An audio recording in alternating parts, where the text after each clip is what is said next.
Now they're starting to sense that the American people don't even control their Congress, which they don't. This is the tragedy here. But to have former President Clinton, who is still very popular, come out and say, my God, if something bad's going to happen, because this Tea Party can produce some bad things. Look, if there's anything bad that happens, it's because the American people are totally disgusted. A man who flew his plane into an IRS building in Texas, a man who bulldozed his home in Ohio because he was tired of the banks. This is what's happening. You're seeing the American people react because their government is failing to address the problems that exist in the country. Period. I agree with you, and there's lots of things happening that are real, but if you look at the preconditioning and the buildup and even the Hatari militia, we've documented that was a total federal setup with people inside provocateuring them to shoot their mouths off, and so they're having these busts to create this background story that, oh, look, the gun owners are about to attack, and we know, we have the documents, that they're training the military for gun confiscation. And we've had the mayor of Schenectady, New York. We've had House reps in the legislature of Illinois and others calling for troops on the streets. I mean, this is getting really creepy. Well, let me tell you, the politicians should be calling for troops on the border, and stay off of the American people. And that Second Amendment wasn't to protect duck hunters.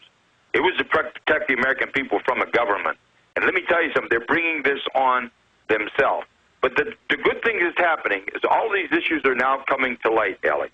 They're coming to light because you, and as a leader, and there are others out there, but they're not as strong. And this is what I'm saying to you. Now you have to be very careful. They will make some technicality into a major cardinal crime, and that's the way it works.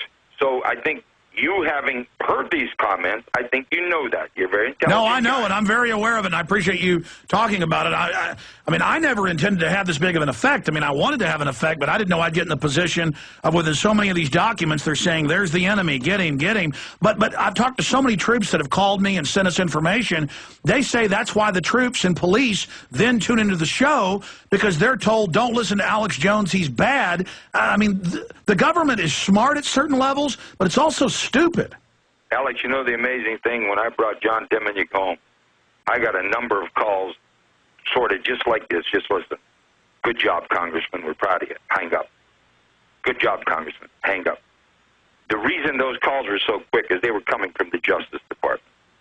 Believe me, the people in the government knew what they did to Deminick. There's a lot of people in the government don't like what's going on, Alex. There's a lot of people in the government that are listening to you. Now, the problem is we're starting to get all this militia talk. We need militia because we've got all these groups that are establishing. Look, all of the government's troops should be concentrating on securing our borders, getting us out of these wars overseas that have bankrupted us, and take care of America's issues. They shouldn't be targeting American people, and that's what they're doing. And what I don't like about it is if you look at the Tea Party are basically frustrated Americans, but they're Republicans and they're Democrats. They voted for Republican presidents and they voted for Democrat presidents. And what they're saying, loud and clear, and everybody's trying to dilute it because they're afraid that the party in power is going to be removed. And that's where President Clinton come in. I think it's very unfortunate that he made that statement, but I'm going to make this statement on the Alex Jones show. They don't call him Slick Willie for nothing. And I made that statement on the Robert Novak show when the IRS threatened a veto of the IRS reform bill because of the trafficking language that changed the burden of proof. And I said on the Robert Novak show that President Clinton isn't called Slick Willie for nothing. He could sign the bill and help the American taxpayers, or he could veto the bill and help a few IRS agents. And he signed the bill. And that's the type of pressure we need to put back. President Clinton should not have made that statement. He should reverse that statement. Sorry, go ahead. And this is what I'm saying. Disregard that statement. That's a political statement. That's not a national security statement, and it's unfortunate. Let me bring up another issue, then I'm going to take a few calls for you and also give out your address for people that want to support your campaign or physically get involved. You're filing money. We want to have you back as that unfolds. You're very gracious with your time, sir. Again, Jim Traficant joining us. It has come out that a lot of Republicans and Democrats are gay, and I'm not attacking them for that, but that they're being blackmailed, like if they're a drug dealer or they're taking bribes, or there's a lot of different ways you can get compromised. And the word from really good sources is Obama's being compromised and blackmailed, that Congressman Lindsey Graham was, the head of Valley Pack, which is a very serious, focused guy who I've been watching for over a decade. I've never heard Mr. Geen say something that wasn't true. He says he's got it down pat that Lindsey Graham is just running around basically all over the place, in the streets, cruising, and that they're blackmailing him. 5 days after that information was released, Graham said, I'm not doing immigration reform. I'm not going for the carbon tax. He said, I'm done. And how big a problem is blackmail in Congress for congressmen and women who really are involved in hanky-panky? It's very big, Alex. Now, look, I can't speak on any individual case, but again, as I got personal information, remember, I'm the fellow on the House floor that said that Janet Reno was a lesbian, and she was controlled by organized crime who had photographs of her with young women. Now, I was protected by the speech and debate clause, but I went on again, a national TV show, the Robert Novak show, and I reiterated those statements, and I said, go ahead, Janet, I'm not protected by the speech and debate clause.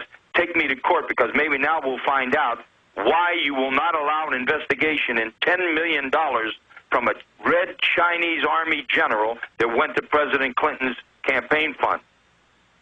And I never heard a word from her. Now, they put me in prison, but listen to what I'm telling you. She was controlled. The Attorney General of the United States was controlled. The CIA and anybody listening to this, FBI, come on and pick up Jim Traficant. I'm on probation. Right here on Alex Jones' show, I'm saying that she was a lesbian.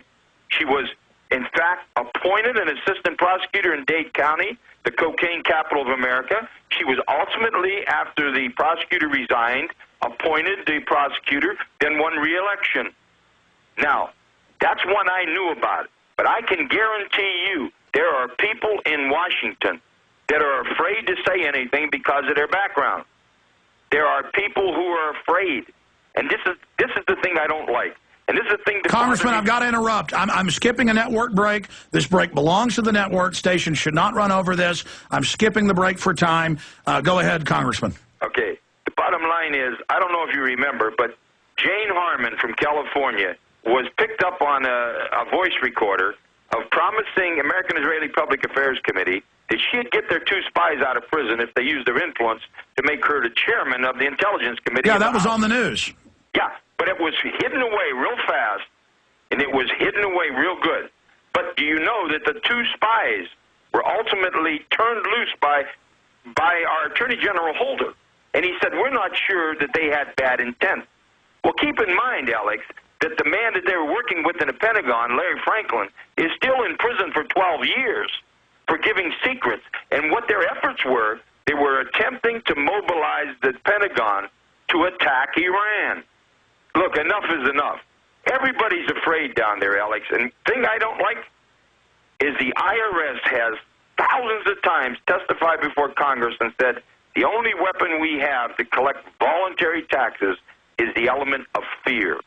Alex, how does fear and the word fear and the process of fear even enter into the Bill of Rights and the Declaration of Independence? My God, what has happened to us, Alex? Well, Congressman, I did the research at the time. I know it was in 2 major Florida papers that she was actually caught when she was just a prosecutor, so drugged out on alcohol and pills, vomiting in the back of a car in a parking garage with a 13-year-old girl. It also came out in, I believe it was lawsuits, you can pull this up, that she would go check out kids that had been CPS'd from the CPS. Did you ever see that info? No, the information that I had was that the powers that be in the cocaine business had photographs of her with young ladies in compromising situations, and she was really ineffective and impotent in anything she'd try and do. The reason that I got so involved with Janet Reno is she testified before Congress about Waco that they did everything not to push David Koresh over the edge. Listen, no one got more information than me on that case, Alex, and listen to this. David Koresh went jogging every morning and went for lunch and went for breakfast into a local town. They could have arrested him in town and there had been no problem. They wanted that siege. They wanted that siege to try and change the IRS law of this exemptions for these church-related activities. and it blew up in her face. But when she testified to Congress and said we didn't want to pressure him and push him over the edge, I wasn't on that committee or I'd asked her this question. Then, my God, why did you have strobe lights on that building all night and play the recordings of dying rabbits at the screaming decibel level so high it was heard in villages 5 miles away if you didn't want to push anybody over the edge? She lied. But the thing that bothered me is we had a general in the Red Chinese Army, Alex, that gave $10 million to the Clinton campaign, and she never investigated it. She said it wasn't worthy of an investigation. Now, my God, we have China right now that is controlling much of the money supply in America. They're controlling the commerce and trade of America. You have Israel that's controlling the national and international policies of America. Where the hell did the American people come in, and why isn't anybody saying it? Well, this is an incredible interview with James Traficant, and I know you're on the road right now traveling, and if you can't do it, it's fine. We're going to break here in about 5 minutes for 1 minute. Can we have an additional 5 minutes with you?